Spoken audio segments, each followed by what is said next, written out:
네, 오늘 경제신문 헤드라인부터 보겠습니다. 한인 도매업계에 울리는 계획적 파산 지속 증가. IT 공룡주 몰락 약세장 주도. 한인 식당들 감사절 여휴 가족 외식 걱정 마세요. 해외 직구업체들 요즘만 같아라.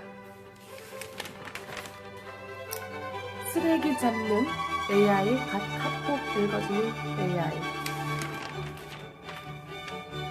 규제 없는 공유경제 출퇴근 천국 만들었다. 생활경제 내년 원천 징수 수입 한계는 13만 2,900달러. 브로커 서비스 거래 수수료 꼼꼼히 따져라.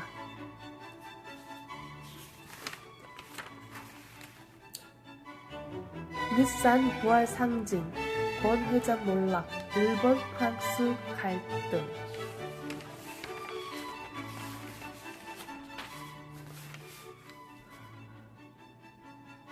경제 오피니언. 한국 정부 일자리 정책 전면 개혁해야.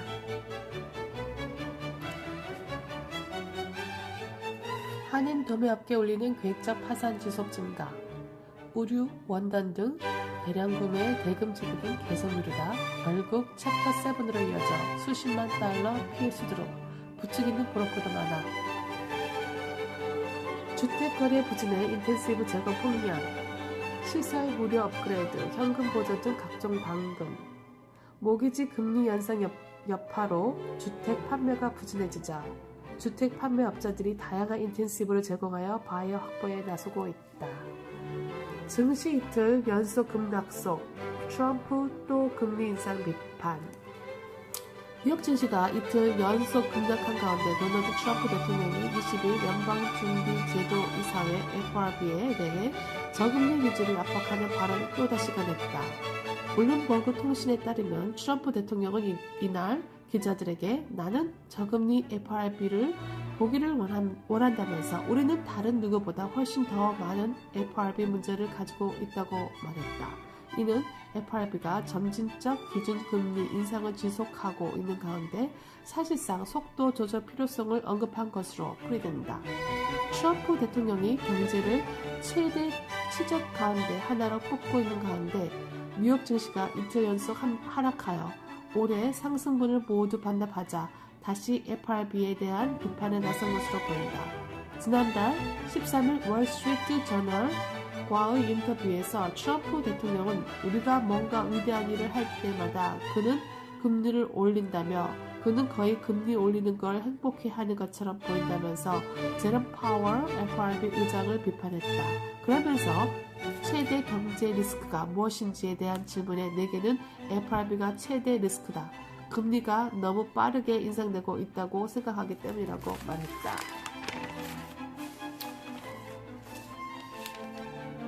IT 공룡주 목락, 약세장 주도, 뉴욕 증시 폭락 배경, 페이스북, 애플 등 52주 고점 대비 20% 이상 떨어져 금리 무역 전쟁도 악재. 20일 핵심 정보 기술 IT 종목들이 하락하면서 증시 폭락을 주도하자 뉴욕 증권 거래소 트레저들이 침통한 표정으로 전광판을 바라보고 있는 표정입니다. 준 디즈니 폭스 인수합병 승인, 15개국 승인 장애물 제거. 월트 디즈니의 폭스 영화 TV 인수합병안이 중부 정부의 승인을 받았습니다. 신기하네요. 폭스 TV는 트럼프가 아주 좋아하는 TV 채널인데 왜 중국 정부의 승인을 받았을까요? 의미심장합니다. 미 기술 중국 수출 제한 검토, AI 로봇 생명공학 등 연방정부가 중국을 겨냥해 인공지능 AI 로봇 등 14개 신기술 에머징 테크놀로지 분야에서 수출을 제한할 조치를 검토하고 있다. 19일 연방 상무부 산하 산업안보국 BIS는 홈페이지를 통해 14개 신기술 분야의 수출 규제를 검토 중이며 이날부터 내달 19일까지 의견 수렴을 거쳐 새로운 수출 통제 리스트를 발표할 예정이라고 발표했습니다. 랜드 펄스 FRB 부의장 FSB 수장 오른다. 랜드 펄스 연방준비제도이사회 FRB 부의장이 국제금융규제 감독기관인 G20 금융안정위원회 FSB를 이끌게 될 것으로 보인다고 월스트리트 저널이 19일 소식통을 인용해 보도했습니다. 현재 FSB 대변인은 후임 의장 인선 문제에 대한 언급을 피하고 있고요. 하지만 현직 FSB 의장인 마크 카니 영국은행 총재의 임기가 끝나는 12월 1일 전에 후임자 발표가 이루어질 것으로 예상된다. 한 소식통은 퀴스 부의장이 FSB를 이끌게 되는 것은 세계 금융 규제 정책 방향에 영향력을 확대하려는 도널드 트럼프 미국 행정부의 승리라고 평가했다. 일부 서유럽 국가 관계자들이 미국인에게 FSB 수장을 맡기는 것에 부정적이었기 때문에 퀴스 부의장의 임명은 불투명했다고 워싱턴 저널은 이렇게 말하고 있습니다.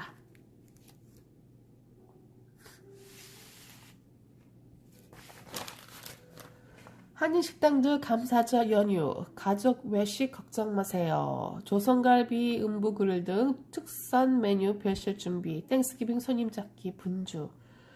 추수 감사절 연휴를 맞아 한인타운 식당가에 외식을 즐기는 손님들로 뜰 예정 전망이라고 나왔습니다.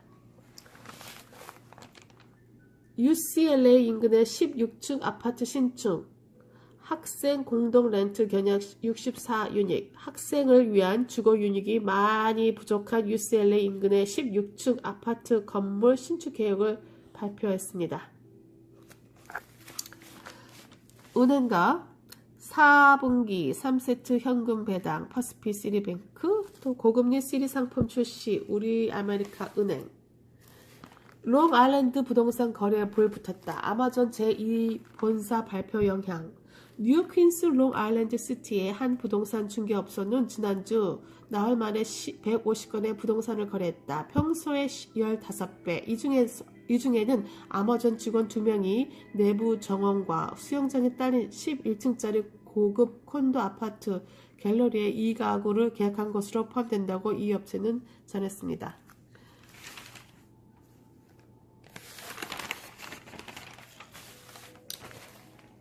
해외 직구 업체들 요즘만 같아라. 블랙 프라이데이 등 연말 시즌 특수 만켓, 정품 보장, 안전한 배달로 한국인들에게 인기. 블랙 프라이데이와 함께 개막하는 연말 쇼핑 시즌을 맞아 한국으로 물건을 판매하는 LA 해외 직구 전문 업체들이 특수를 누르고 있다고 나왔습니다. 녹수자 자원의 9,700만 달러 아마존 CEO 선행화제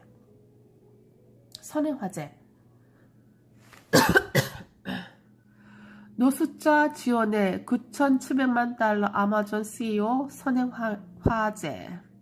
세계 최고 부호인 아마존 창업자 제프 베조스가 미국 내 노숙인 지원 단체들에 9,750만 달러를 내놓았다. 베조스는 20일 노숙인과 그 가정을 돕기 위해 설립한 자선기금 Day One Families 펀드의 첫 지원을 받게 단체들 24국을 선정했고 블룸버그 통신이 보고했습니다. 아마존 최고 경영자 CEO인 베조스는 지난 9월 아내와 함께 20억 달러 규모의 Day One 펀드를 조성했다. 이 기금 중 절반은 노숙인과 가족을 위해 Day One Families 펀드로 나머지 10억 달러는 저소득층 가정에 미취한 아동을 위한 학교 네트워크를 만드는 데 쓰인다. 참 훈훈한 뉴스입니다. 소프트뱅크 쿠팡에 20억 달러 투자.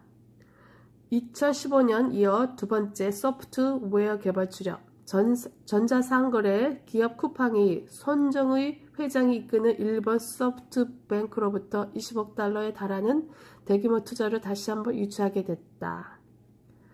소프트뱅크가 한국 전자상거래 기업 쿠팡에 20억 달러를 투자한다. 손정의 소프트뱅크 회장의 모습입니다. 미중 무역 전쟁, 일부 아시아국엔 호재, 한국은 못 누려. 미국과 중국 간 무역 전쟁으로 두 나라는 물론 여타국에도 피해가 발생하고 있지만 말레이시아 등 아시아 일부 국가는 수입 대체 및 생산기지 이전 등의 측면에서 반사 이익을 누릴 것이라고 분석됐다. 네, 오늘 아침 신문 주러 밖으로 나갔는데요. 날씨가 점점 쌀쌀해지고 있네요. 추운 날씨 감기 조심하시고 좋은 하루 되십시오. 그럼 또 내일 뵙겠습니다. 안녕.